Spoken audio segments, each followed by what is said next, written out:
नमस्कार दोस्तों, आज की कक्षा में आपका स्वागत है। आज हम मिसिसिपी नदी तथा उत्तरी अमेरिका के शेष अपवाह प्रणाली के बारे में अध्ययन करेंगे। पिछली कक्षा में हमने पढ़ा था कि उत्तरी अमेरिका की अपवाह प्रणाली को मोटे तौर पर 4 भागों में बांटा गया है।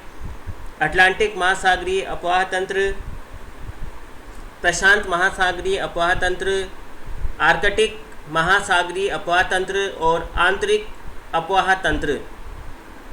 अटलांटिक महासागरीय अपवाह तंत्र में हमने पिछली कक्षा में सेंट लॉरेंस नदी और उसकी सहायक नदियों के बारे में अध्ययन किया था।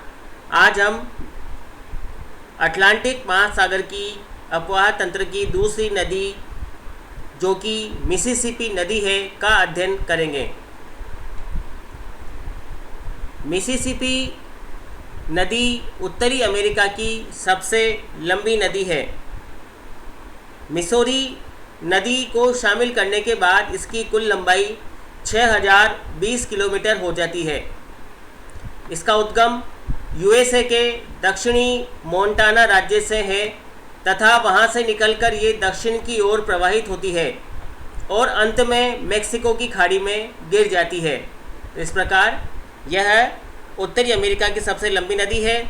मिसौरी नदी इसकी एक प्रमुख सहायक नदी है जो कि इसके दाएं किनारे से आकर के इसमें मिलती है। इस प्रकार जब ये नदी इसमें मिलती है तो इसकी कुल लंबाई 6020 किलोमीटर हो जाती है और यह उत्तरी अमेरिका की सबसे लंबी नदी हो जाती है। इसका जो उद्गम है वो दक्षिणी मोंटाना राज्य से है और यह मेक्सिको की खाड़ी में गिर जाती है। इस नदी में पश्चिम की ओर से आकर के मिलने वाली जो मुख्य नदियां हैं वह है मिसौरी, अरकानसास और रेड नदी। पश्चिम की ओर का तात्पर्य है इसके दाहिने किनारे पर मिलने वाली जो मुख्य नदियां हैं वो है मिसौरी, अरकानसास और रेड, यानी पश्चिम की ओर से आकर के मिलने वाली नदियां हैं मिसौरी, अरकानसास और रेड नदी। जबकि बाएं किनारे पर मिलने वाली मुख्य नदियां, पूर्वी किनारे पर जो नदियां मिलती है वो है ओहियो तथा टेनेसी। ओहियो तथा टेनेसी इसके पूर्वी अथवा बाएं किनारे पर मिलने वाली नदियां हैं तथा पश्चिम की ओर अथवा दाएं किनारे पर मिलने वाली मुख्य नदियां मिसौरी, अरकानसास और रेड है। मिसौरी इसकी मुख्य नदी है। मिसौरी नदी मिलने के बाद ही यह उत्तरी अमेरिका की सबसे लंबी नदी बनती है तथा मिसिसिपी नदी का जो डेल्टा है वो इन सभी नदियों के सम्मिलित जमाव, तलछट के जमाव का परिणाम है और यह डेल्टाई भाग बहुत अधिक विकसित है। यह मेक्सिको की खाड़ी में अपना डेल्टा बनाती है। यहाँ पर आप देख रहे हैं ये जो मिसिसिपी नदी का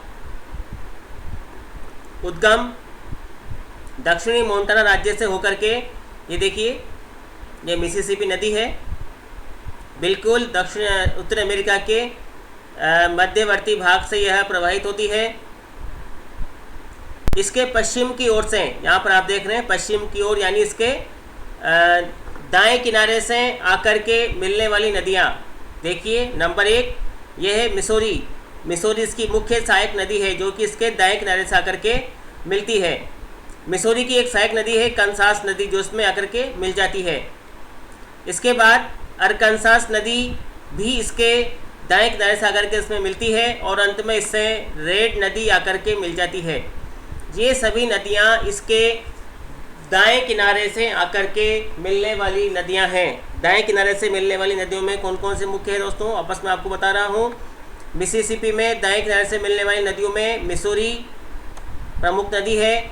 मिसौरी के बाद दोस्तों अरकानसास दूसरी मुख्य नदी है जो कि दाएं किनारे या पश्चिमी की ओर से आकर के मिलती है और तीसरी नदी है रेड नदी। ये तीनों नदियाँ मुख्य नदियाँ हैं जो कि इसमें पश्चिम की ओर से अथवा दाएं किनारे से आकर के मिलती है। इसके पूर्वी भाग से अथवा बाएं किनारे से मिलने वाली जो नदियाँ हैं दोस्तों वो है इलिनॉइस, पहली नदी है इलिनॉइस। दूसरी मुख्य नदी है ओहियो। ओहियो नदी भी इसमें बाएं किनारे से आकर के मिलती है। और तीसरी नदी है दोस्तों टेनेसी नदी। टेनेसी नदी, ये देखिए ये टेनेसी नदी है, ये भी इसमें बाएं किनारे से अथवा पूर्वी किनारे से आकर के मिलती है। तो पूर्वी किनारे अथवा बाएं किनारे से मिलने वाली नदियों में इलिनॉइस, ओहियो तथा टेनेसी 3 प्रमुख नदियां यहाँ पर हो गई। तो इस प्रकार से मिसिसिपी नदी उत्तरी अमेरिका की महत्वपूर्ण नदी है, 6020 किलोमीटर की लंबाई है और मिसौरी नदी के मिलने के बाद यह उत्तरी अमेरिका की सबसे लंबी नदी बन जाती है। इसकी कई मुख्य सहायक नदियां हैं। इसमें दाएं किनारे अथवा पश्चिम की ओर से आकर के मिलने वाली नदियों में यहाँ पर आप देख रहे हैं मिसौरी मुख्य नदी है। मिसौरी के बाद यहाँ पर आप देख रहे हैं नंबर 2 पर एक और नदी है जो कि इसकी सहायक नदी है, वो है प्लेटे नदी भी इसमें दाएं किनारे से आकर के मिलती है। मिसौरी हो गई, दूसरी हो गई प्लेटे जो कि दाएं किनारे से मिल रही है। इसके बाद ये मिसौरी की सहायक नदी है प्लेटे, और मिसौरी में मिलने वाली एक अन्य नदी है कंसास। ये दोनों मिसौरी में मिलती है और मिसौरी नदी जाकर के मिसिसिपी नदी में मिल जाती है। इसके बाद दूसरी जो नदी है दाएं किनारे से मिलने वाली वो है अरकानसास और तीसरी है रेड नदी। तो इस प्रकार से मिसौरी, अरकानसास और रेड 3 मुख्य नदियां हैं जो कि इसमें दाएं किनारे से आकर के मिलती है। प्लेटे तथा कंसास मिसौरी नदी की सहायक नदियां हैं तथा मिसौरी, अरकानसास और रेड नदियां मिसिसिपी नदी की सहायक नदियां हैं जो कि इसमें दाएं किनारे अथवा पश्चिमी भाग से आकर के मिलती है। पूर्वी भाग से आकर के मिलने वाली नदियों में यहाँ पर आप देख रहे हैं इलिनॉइस, ओहियो और टेनेसी। इलिनॉइस, ओहियो और टेनेसी मुख्य नदियाँ हैं जो इसके पूर्वी भाग से आकर के इसमें मिलती है, यानी बाएं किनारे से आकर के इसमें मिलती है और यह मैक्सिको की खाड़ी में अपना डेल्टा बनाती है। तो इस प्रकार से मिसिसिपी नदी का जो बेसिन है ये काफ़ी अधिक विस्तृत है और काफ़ी अधिक उपजाऊ क्षेत्र है जो कि रॉकी तथा अपलेशियन पर्वतों के मध्य में स्थित है।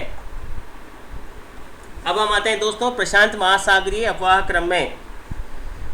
प्रशांत महासागरीय अफवाह क्रम की जो नदियां हैं वो अधिकांशतः नदियां रॉकी पर्वतीय भाग से निकलती है और प्रशांत महासागर में गिर जाती है। रॉकी पर्वत से निकलकर प्रशांत महासागर में गिरती है। इस अफवाह क्रम की मुख्य नदियां हैं कोलंबिया तथा कोलोरेडो। कोलंबिया तथा कोलोरेडो नदियां प्रशांत महासागरीय अफवाह क्रम की प्रमुख नदियां हैं। इसके अलावा कुछ अन्य छोटी छोटी नदियाँ भी हैं जिनमें है यूकन, स्कीना, फ्रेजर, स्नेक, हम्बोल्ट, सेक्रामेंटो तथा सान जोक्विन। इनमें से अधिकांश नदियाँ रॉकी पर्वत से निकल करके प्रशांत महासागर में गिर जाती है। तो प्रशांत महासागर की जो नदियाँ हैं वो अधिकांश नदियाँ रॉकी पर्वत से निकलती है और रॉकी पर्वत से निकल करके प्रशांत महासागर में गिर जाती है। कोलंबिया तथा कोलोरेडो नदी प्रमुख नदियां हैं जो कि प्रशांत महासागर में गिरती हैं रॉकी पर्वत से निकल करके। सबसे पहले हम देखते हैं दोस्तों कोलोरेडो नदी के बारे में। कोलोरेडो नदी काफ़ी विख्यात है। यह रॉकी पर्वत से निकलती है तथा कैलिफोर्निया की खाड़ी में गिरने से पूर्व यह यूटाह राज्य हैं, ये उत्तरी अमेरिका, संयुक्त राज्य अमेरिका के एरिजोना, नेवादा और कैलिफोर्निया राज्यों से होकर के बहती है। यह विश्व प्रसिद्ध कोलोरेडो के पठार को काटकर आगे बढ़ती है। इसी क्रम में विश्व प्रसिद्ध ग्रांड कैनियन का निर्माण करती है। ये अत्यधिक गहरी घाटी होती है। नदियाँ अपने अपर्दन की युवावस्था में, प्रथम अवस्था में अपनी घाटी को काट करके गहरा करती है, लंबवत अपर्दन करती है। सबसे पहले व्याकार की घाटी बनती है, फिर गोर्ज और फिर कैनियन बनता है। तो कैनियन अत्यधिक गहरी घाटी होती है जिसके ढाल अत्यधिक खड़े होते हैं और इस प्रकार के अत्यधिक गहरी खड़े ढाल वाली घाटी को कैनियन के नाम से जाना जाता है। तो ग्रांड कैनियन कोलोरेडो नदी के द्वारा कोलोरेडो के पठार पर बनाया गया है। इस नदी की घाटी अत्यंत गहरी है, अतः बाढ़ आने की संभावना कम रहती है। घाटी गहरी होने के कारण बाढ़ आने की संभावना यहाँ पर कम रहती है। इस पर अनेक बांध भी बनाए गए हैं जिसमें बोल्डर तथा हूवर बांध प्रमुख हैं, काफ़ी महत्वपूर्ण है, याद रखें। बोल्डर तथा हूवर बांध कौन सी नदी पर बनाए गए हैं? बोल्डर तथा हूवर बांध कोलोरेडो नदी पर बनाए गए हैं। और दूसरा मुख्य है ग्रांड कैनियन जो कि कोलोरेडो के पठार पर है। ग्रांड कैनियन का निर्माण कोलोरेडो नदी के द्वारा ग्रांड कैनियन के कोलोरेडो के पठार पर किया गया है। ग्रांड कैनियन का निर्माण कोलोरेडो के पठार पर कोलोरेडो नदी के द्वारा किया गया है। और अंत में यह नदी कैलिफोर्निया की खाड़ी में जाकर के गिर जाती है। इस प्रकार से प्रशांत महासागरीय अफवाह प्रणाली की एक मुख्य नदी कोलोराडो नदी है, जो कि रॉकी पर्वत से निकलती है। कैलिफोर्निया की खाड़ी में गिरने से पूर्व यह यूटाह, एरिजोना, नेवादा, कैलिफोर्निया राज्यों से होकर के बहती है। चूँकि यह कोलोराडो के पठार से होकर के बहती है, अतः उसे काट कर काफ़ी अधिक गहरा कर दिया है और वहाँ पर एक प्रसिद्ध कैनियन का निर्माण किया है, जिसे ग्रैंड कैनियन के नाम से जाना जाता है। इस नदी घाट इत्यादि गहरी है, अतः यहाँ पर बाढ़ नहीं आती है। बोल्डर तथा हुवर यहाँ इस नदी पर बनाए गए प्रमुख बांध हैं। ये देखिए, यह है कोलोराडो